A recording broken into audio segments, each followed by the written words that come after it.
Guys, welcome back. Let's cut the crap. I'm going to hit the intro. I got Frank with me. I got Anthony with me. It's Dustin. We don't have time to waste. It's a running back show. You know why we're here. You know what we came for. Intro.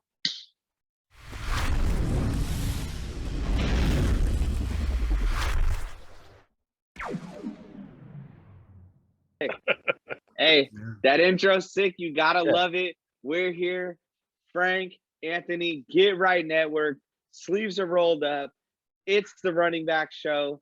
Nothing else matters. We're here. Frank has a collar on for this episode. This is a very professional episode. Yeah, I had a collar up, man. It's for running backs, man. So we take this serious. Hey, so we went through your first five. We're going through 6 through 10. Obviously, some interesting stuff. We know there's a lot of consistencies. Where you guys kind of fell off last time is where we're going to start off here.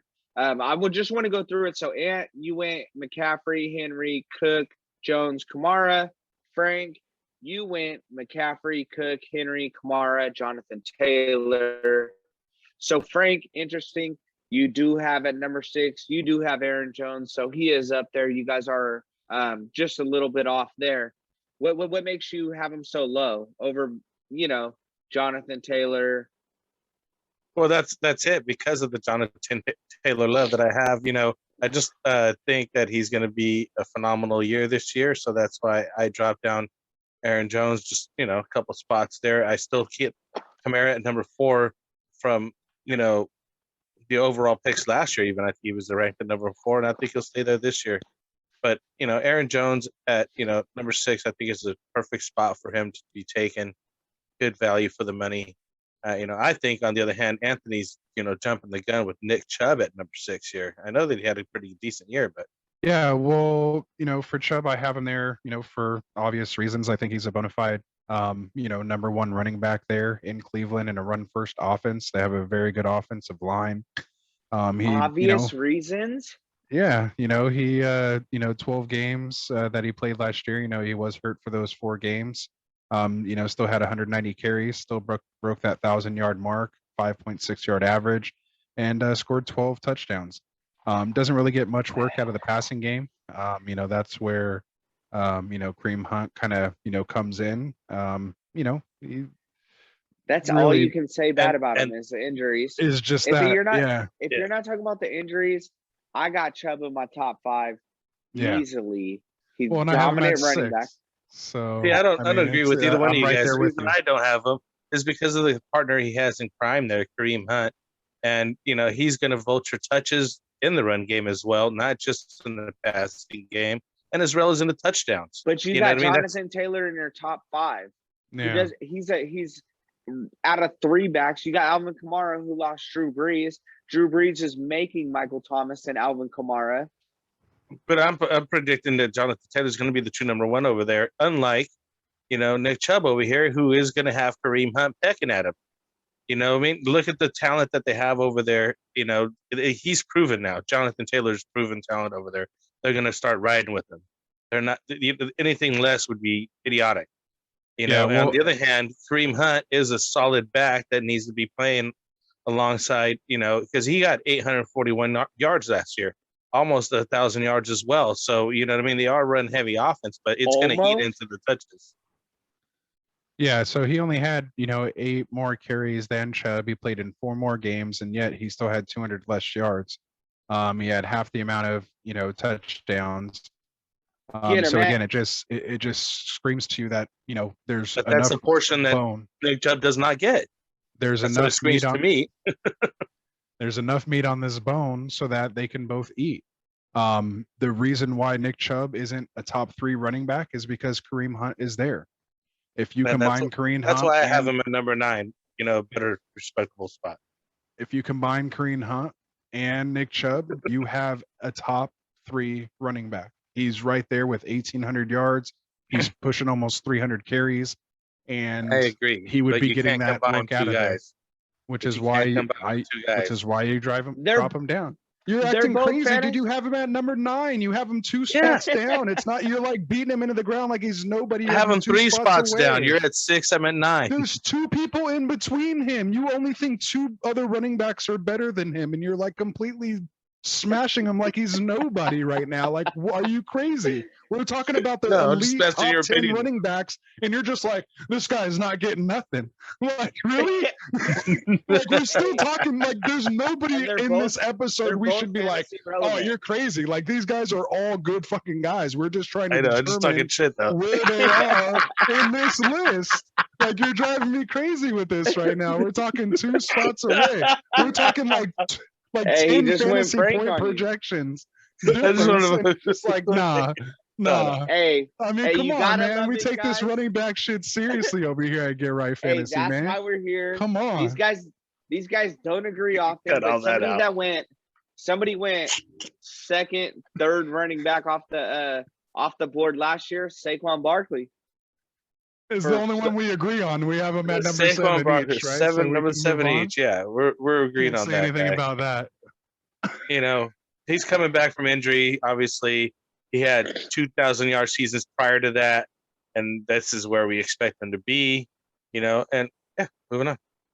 This guy just went 101 overall in our first Fantasy Friday mock draft.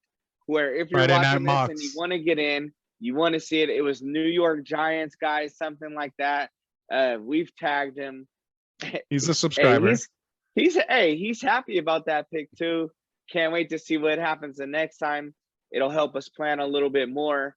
Man, I'm not huge on Saquon at all until I see it. Like now Yeah. we're going to 17 games. That's not helping you, my man. You know me personally. I'm going with Zeke. Hey, you got Zeke at 8. Hey, I'm riding right there with you. Another person that was going top 5 running backs last year. He's the number 1 workhorse, just like Saquon is. Let's go. Hey, this is the recipe. If you guys want to win that Super Bowl, this is what Zeke needs to do. 20 plus touches, 25. He should be touching the ball 25 plus times a game, combination of touches and catches out of the backfield. Hopefully they get more creative with running some play action, screens to him where they're faking it to him and then roll him out of the backfield and just get a little more creative with their offense. The talent's there, Dak's there, the receiving core's there. The threats are there for him to have, open boxes to be able to run in. If they can get their line back healthy, which was obviously the big issue last year, as we all know, on top of the Dak, situation, of course. But to me, I think if you're getting Barkley and Elliott here at 7 or 8, I couldn't really just drop them down any more than that because guys that have this type of workhorse potential with no competing running back on their team, it's really tough to put people ahead of them. So again, just kind of with his output last year, even though he was getting the touches, is why I kind of have him here, below Chubb and below Barkley. Just because again, I have to see it. And as we get closer, see a couple preseason games, who knows, I might start creeping him up there, a little more. But I think if I can get him at 8, my 8th running back off the board, if he falls to me in that spot, I'd be real happy with him as my RB1. Yeah. I'm gonna hold off. We'll hold off till the Says the Cowboy round fan. 10. And Says I'm the a Cowboys fan. fan, and the regression has been there. The last 2-3 seasons, the numbers haven't been there. You've given to the touches, your yardage is just not there. And Dak is throwing the ball more. Do I agree with you yet? Yes, but I also know that there's a guy named Tony Pollard over there on the Cowboys team, and he's a pretty good running back as well, and might be getting a little bit of the touches over there that might eat it a little bit into Elliott. I did not a lot, but I think that the regression is there and Pollard is there, and I just moved him down a couple spots, mostly because I have James Robinson there at my number 8 spot. You know what I mean? I think that this guy is going to have a better season than last year. He's around there when he was scoring last year in as far as total fantasy points scored. He got his 1,000 yards, 1,070 yards, and 7 touchdowns. So one of the few guys that got the 1,000 yards last year, and that's why I got him up there because he's a 1,000-yard rusher, and I imagine he's going to get 1,400, 1,500 this year. So I think eight is a good spot for James Robinson. Yeah, hey, definitely a workhorse. He ate off of COVID last year. Definitely, yeah. We all know what happened with Armstead, and hoping he's one of the few people that we've heard that has really had a big issue with COVID, but he was able to step in and walk into a workhorse role. He showed out. Kind of got banged up, or maybe you could kind of consider it hitting the rookie wall last year. Didn't play the last 2 games of the season. But we were constantly talking about him on our podcast last year. Every time we checked, he'd be kind of either one of the 3 people that were actually hitting a 100-yard rushing game for the week. Every week. So solid numbers. Solid numbers. So the only thing that worries me is what we've kind of talked about, and why he, has dropped, significantly kind of down. We're real far off on this guy is just because, they're going to be stacking the box and testing Trevor Lawrence. They have no type of real, receiving threat over there. I think DJ Chark, took a step back last year. We'll see if he can find a connection with Trevor Lawrence. But if he, starts to pull the nonsense he was pulling last year and becomes a disruption there with a rookie quarterback, that can all go into who knows what. So again, there's just a lot of question marks with this team. They were the worst team in the league last year for a reason. James Robinson was the abnormality from that, still producing. It wasn't even necessarily garbage time. They were still just feeding him. He was getting his 20 touches. I just, kind of worries me to put my whole fantasy, fate, RB1 fate in a guy with so many question marks like that. So yeah, 90% of the time, this guy's going to be your first running back unless you're coming off the turn in these shorter leagues. He may be a second, but yeah, that's solid. And then, Frank, I'm going to respectfully decline to get your opinion on your number 9 pick, Nick Chubb.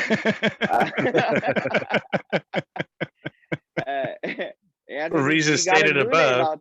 Yeah. Yeah. Rewind about 15 to 20 seconds. Yeah. And you're coming through sophomore year. Do you think he's actually going to take the job, Cam Akers over there?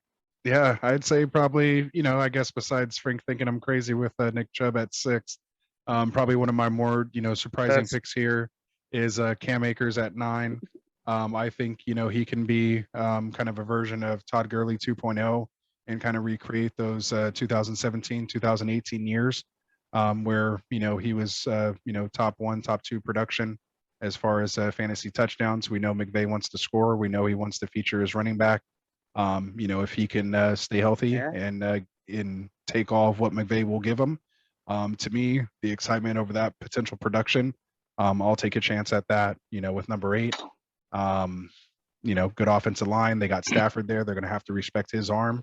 Good receivers there, good slot receiver, good tight end. And so, that makes for good opportunities for Akers out of the backfield. Yeah. I'm not doing the leap of faith that Anthony is doing on this with this guy. I did that with Jonathan Taylor. I think he's a better back than Cam Akers is. That's why I moved up to Jonathan Taylor a number of spots, and Cam Akers is not in my top 10. But he's a good back. I'm not gonna deny everything that Anthony said. So just not. Hey, my but choice. they're gonna be interesting to watch. I mean, we raved about their receivers. They got Woods. They got Cooper Kupp. I believe they picked up Deshaun.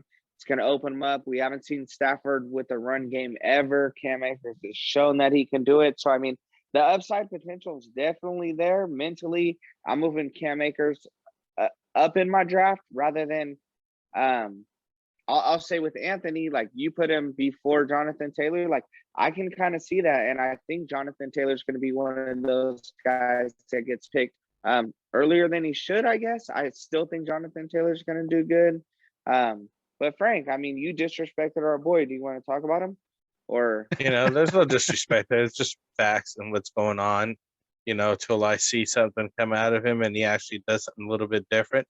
I mean, Tony Pollard, like I mentioned earlier, was running beast mode like Elliot used to. And we're talking about Ezekiel Elliott, everybody, obviously. But he just lost a step. He just doesn't. He spends too much time in Cancun for me. That dude needs to be in the gym. You know what I mean? He rubbed him the Like wrong he needs to way be with that. working Dak Prescott is. He needs to have better work ethic to continue to be a top running back. And I think that he got paid and got lazy. That's a harsh. def- Ooh. Hey, he definitely Shots got paid. fired. Shots But I get it. fired. Hey, that's one of the version of the Cowboy fans. It's like, hey, it's hard to argue with them. I love Zeke. It's hard to argue with you. The I mean, fact he's of still in the matter top 10, is- but he's at the Yeah. number 10 now because of that. You know what I mean? Mhm. And he'll probably, unless he does, we'll know. We'll see it soon enough. As soon as the game starts, he we'll may know be whether in he's here still 11 the same trotting guy or if he's actually putting up the numbers. You know what I mean? But Yeah. I Hey. haven't been impressed lately, and I love the guy. But I got to play Hey. fantasy football. I got to tell people the truth and put him where he needs to be. guys. That's why we're here. We could talk about this all day. Who knows? Frank may have him in his 11 through 15 next week when we record. We're gonna be breaking that all down. Anthony, It's Frank, fluid, man. hey. It's always fluid. Stay tuned. Who knows? He For could sure. break the top 5 next week. Hey, thank you guys for being here. Hey, Get Right honorable Fantasy mention Network. though, something I want to add in there real quick, guys. Just something for everybody to kind of notice out there with Frank and I doing our projections for our top 10. Something I kind of just noticed that's real interesting is we both have, two pretty much rookie or sophomore running backs that we're projecting that are going to drop into the top 10 this year. My projection, of course, is Cam Akers and Jonathan Taylor. I'm being a little more reserved, putting them at 9 and 10. And Frank has Jonathan Taylor and James Robinson coming in at 5 and 8, projecting, those two sophomores to break into the top 5. So, when you're thinking about these things, when you're thinking about your projections, just understand there's always these types of jumps that happen from year to year. So just keep that in mind when you're drafting, and, don't, just stick to people's lists that you see. Don't be afraid to make these,